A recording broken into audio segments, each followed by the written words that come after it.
શ્રી કૃષ્ણ બધાને અને જય માતાજી। તો આજે આપણે બનાવીશું બાજરીના લોટમાંથી બનતી કઢી બનાવીશું અને થોડીક એમાં જે બાજરીના લોટમાંથી બનતી કઢી છે એમાં આપણે ખીચડી બનાવીશું। ખીચડી સિમ્પલ જ બનાવીશું। તો આ એકદમ મેં સાંજનું ભાણું કમ્પ્લીટ તૈયાર કરી દીધું છે। તમે જોઈ શકો છો ચણાનું કોરું શાક છે, રોટલી છે, થોડું સલાડ છે, અથાણું છે ને બાજરીના લોટની કઢી છે જુઓ, અને એકદમ સિમ્પલ ખીચડી બનાવી છે।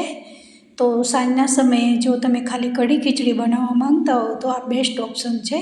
તો જરૂરથી આ રેસીપીને ટ્રાય કરજો અને ટ્રાય કર્યા પછી કેવી લાગી એ જરૂરથી કમેન્ટ કરીને કહેજો। સાથે થોડી મીઠાઈ બી મૂકી છે। તો એક કમ્પ્લીટ સરસ એક આખું ભાણું આપણું તૈયાર થઈ ગયું છે। તો હવે આપણે રેસીપીની સામગ્રી જોઈ લઈએ। તો સૌથી પહેલાં વટાણા લીધા છે, 3 મરચાં, બટાકા, ડુંગળી, લસણ ને ટામેટાં। આપણે થોડું ખીચડીમાં આ રીતે વેજીટેબલ બી હોય તો ઘરમાં તમે નાખી શકો છો। 1 વાટકી તુવરની દાળ છે, 1 વાટકી કોઈ પણ નોર્મલ ખીચડીના ચોખા હોય એ લઈ લેવાના છે। અહીંયા તમારે તુવરની દાળની ખીચડી ના બનાવવી હોય તો મગની દાળની ખીચડી બી બનાવી શકો છો। અને 1 વાટકી જેટલું ખાટું દહીં લીધું છે અને 2 ચમચી જેટલી બાજરીનો લોટ લીધો છે। તો ચાલો એકદમ સરસ આપણે સેજ મસાલા ખીચડી બનાવીશું, સિમ્પલ ખીચડી બનાવીશું અને સાથે એમાં આપણે કઢી બનાવીશું। તો સૌથી પહેલાં દાળ અને ચોખાને 1 વાટકી લીધા છે, એને મિક્સ કરી દેવાના છે। મિક્સ કરી અને પછી હવે આમાં તમારે જેટલી બનાવવાની હોય એટલી તમે ક્વોન્ટિટીમાં તમે દાળ ચોખાની જે ખીચડી તૈયાર કરીને રાખી છે એ બનાવી શકો છો।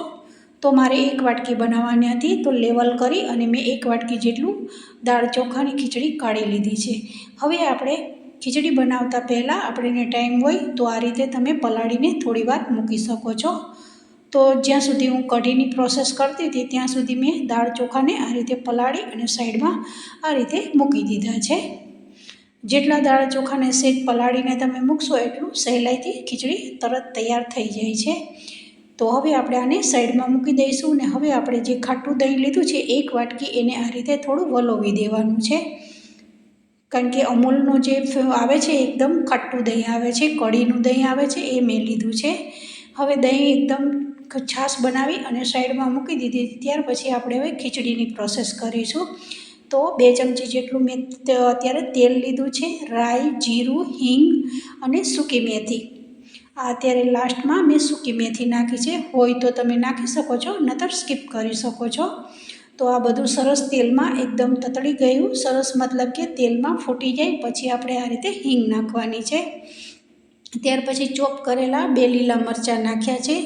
તીખાશ માટે ફક્ત મેં 2 લીલા મરચાં જ ઉપયોગ કર્યો છે। ત્યાર પછી ડુંગળી અને ટામેટાને બી આ રીતે સરસ એને તેલમાં સાતળી દીધા છે। હવે આ બધું તેલમાં થોડું સતળાઈ જાય ત્યાર પછી આપણે હવે અહીંયા જે ખાલી ફક્ત બટાકા અને લીલા ફ્રેશ વટાણા જ લીધા છે। અહીંયા તમને વધારે કોઈ શાકભાજી ઉમેરવી હોય તો તમે ઉમેરી શકો છો, પણ મેં સિમ્પલ જ સાદી જ ખીચડી બનાવી છે। એટલે તમને વધારે પસંદ હોય બાજરીના લોટની કઢી જોડે જો વધારે વેજીટેબલ પસંદ હોય તો તમે નાખી શકો છો। ત્યાર પછી ખાલી 1 ચપટી જેટલી મરચું પાવડર નાખ્યું છે અને ધાણા જીરું અને હળદર। આપણે આ ખીચડીને પીળી બનાવવાની છે, તો બહુ તીખાશનો ઉપયોગ નથી કર્યો, ફક્ત ખાલી લીલા મરચાં જ 2 ઉમેર્યા છે, કારણ કે કઢીમાં આપણે વધારે મસાલો કરીશું। તો ત્યાર પછી જે દાળ ચોખા ધોઈને રાખ્યા હતા એ ઉમેરી દીધા છે, સ્વાદ અનુસાર લાસ્ટમાં મીઠું નાખ્યું છે। તો સાંજના સમયે તમારે સબ્જી ના ખાવી હોય તો ફક્ત ખાલી જુઓ બાજરીના લોટમાંથી હેલ્ધી કઢી ખીચડી બી તમે ખાઈ શકો છો। તો હવે આપણે અહીંયા 1 વાટકીની સામે તમારે કેટલા ચોખાનું પાણી જોઈતું હોય એ પ્રમાણે તમે અહીંયા પાણી નાખી શકો છો। તો 2 ગ્લાસ જેટલું મેં અત્યારે અહીંયા પાણી ઉમેર્યું છે, કારણ કે ચોખામાં એવું હોય છે કઈ જાતના ચોખા હોય એ પ્રમાણે પાણીનો ઉપયોગ થતો હોય છે। તો હવે આનું ઢાંકણ ઢાંકી અને લગભગ આપણે 3 થી 4 સીટી કરીશું અને લગભગ આને 5 થી 7 મિનિટ સુધી ધીમી આંચ ઉપર આપણે ખીચડીને થવા દઈશું। તો હવે ખીચડીને આપણે સાઈડમાં મૂકી દઈશું અને હવે આપણે અહીંયા કઢી વઘારીશું। જુઓ એકદમ મેં અત્યારે પહેલાં ગેસ ફાસ્ટ રાખ્યો હતો અને પછી ધીમો રાખી અને 3 થી 4 સીટી બોલાવી દેવાની છે। અહીંયા હવે આપણે 2 ચમચી અહીંયા બાજરીનો લોટ લીધો છે. આ કઢી આપણે બાજરીના લોટને શેકીને લેવાની છે ફ્રેન્ડ્સ. એકવાર જરૂરથી બનાવશો તો જ તમને ખબર પડશે. તો આ રીતે શેકીને જો બનાવશો ને તમે ચણાના લોટની કઢી બનાવો ને તો એને શેકીને બનાવો ને તો કઢી કેવી જરા બી ચીકણી નથી બનતી ફ્રેન્ડ્સ. એટલે હંમેશા કઢી બનાવતા હો બાજરીના લોટની કે ચણાના લોટની તો લોટને શેકીને લેવાથી જે લોટ છે એનો જરા બી કાચો ટેસ્ટ આવતો નથી. તો લોટ અત્યારે શેકાઈ ગયો છે. તમને લોટ શેકાઈ જશે એટલે એકદમ સુગંધ આવવા માંડશે, એટલે તમને સમજવાનું કે હવે આપણો લોટ સરસ શેકાઈ ગયો છે. ત્યાર પછી આપણે એક બાઉલમાં આને કાઢી લેવાનો છે. હવે ગરમ લોટ છે એમાં જ આપણે મસાલા કરી દેવાના છે. તો આદું, લસણ અને મરચાંની પેસ્ટ મેં બનાવેલી છે એ અહીંયા ઉમેરી દીધી છે 1 ચમચી જેટલી. ત્યાર પછી અહીંયા મસાલા તમને જે પસંદ હોય એ તમે કરી શકો છો. તો અડધી ચમચી મેં અત્યારે ધાણા જીરું લીધું છે, અડધી ચમચી જેટલું મેં અત્યારે હલ્દી લીધું છે અને 1 વાટકી જેટલી મેં અત્યારે અહીંયા ખાટી છાશ લીધી છે જે આપણે બનાવી છે એ. પણ આપણે આને આ એક જાતનું પેસ્ટ બનાવી અને સાઈડમાં મૂકી દેવાની છે. આ જ વસ્તુની પેસ્ટ બનાવેલી છે એને જ આપણે વઘારમાં ઉમેરવાની છે, જેથી કરી અને વઘાર છે આપણો દાજી ના જાય અને બધી વસ્તુ એકદમ સરસ શેકાઈ જાય છે. આ સમયે તમારે તેલમાં ના બનાવવું હોય તો તમે ઘીમાં બી આ કઢીને બનાવી શકો છો. પણ મેં થોડું તેલનો ઉપયોગ ઓછો કર્યો છે, એટલે આખું ભાણું કમ્પ્લીટ મારું સાંજનું હતું એટલે મેં લગભગ તેલમાં જ બનાવ્યું છે. પણ તમને ઘીમાં પસંદ હોય તો તમે ઘીમાં બી બનાવી શકો છો. તો ઉપરથી ફરી મેં થોડી છાશ નાખી છે અને આ રીતે બધા મસાલા સાથે એકદમ પેસ્ટ બનાવી અને સાઈડમાં મૂકી દીધી છે. હવે સાઈડમાં મારી ખીચડી થતી હતી એ બી એકદમ તૈયાર થઈ ગઈ છે.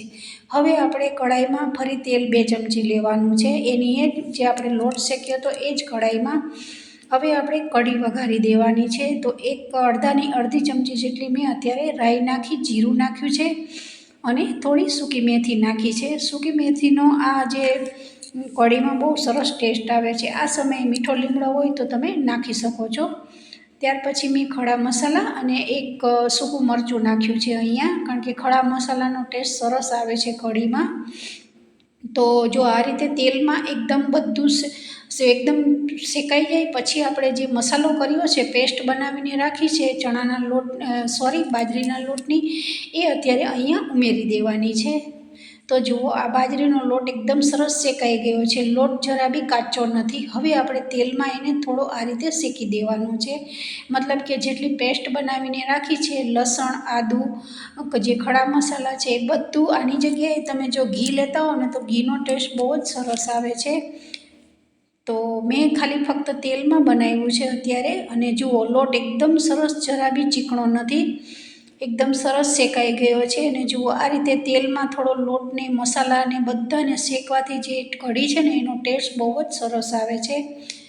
તો હવે આપણે જે છાશ બનાવીને તૈયાર રાખી છે એ બધું શેકાઈ ગયા પછી આ રીતે નાખવાની. એકવાર જરૂર મારી ટ્રીક સાથે બનાવશો ને કઢી તો તમને ખબર પડશે કે કેટલી ટેસ્ટી કઢી બને છે. ત્યાર પછી થોડી ગળી અને ખાટી બનાવવાની. ખાટું તો છે જ, પણ ત્યાર પછી મેં સ્વાદ અનુસાર મીઠું નાખ્યું છે અને લગભગ 2 ચમચી જેટલો ગોળ નાખ્યો છે. હવે અહીંયા ફાસ્ટ ગેસ ઉપર જ આપણે કઢીને એકદમ ઉભરા લેવાના છે. લગભગ 3 થી 4 ઉભરા ફૂલ ગેસે આપણે કઢીને આ રીતે ઉકાળવાની છે. તો ઓટોમેટિક તમારે કેટલી થીક રાખવી છે, તમારા ઘરમાં કેવી કઢી આપણે તો ચમચીથી પીતા હોય છે કઢી, એટલે એ રીતે તમે કેટલી થીક રાખો છો એ પ્રમાણે તમે ફૂલ ગેસમાં કઢીનો માપ રાખી શકો છો. તો લાસ્ટમાં જ્યારે કઢી બની ગઈ ત્યાર પછી મેં કસૂરી મેથી ઉપરથી આ રીતે ઉમેરી છે. લાસ્ટમાં ઉમેરવાથી કસૂરી મેથીનો ટેસ્ટ છે એ બહુ જ સરસ આવે છે. હોય તો તમે નાખી શકો છો, નહીતર સ્કીપ કરી શકો છો.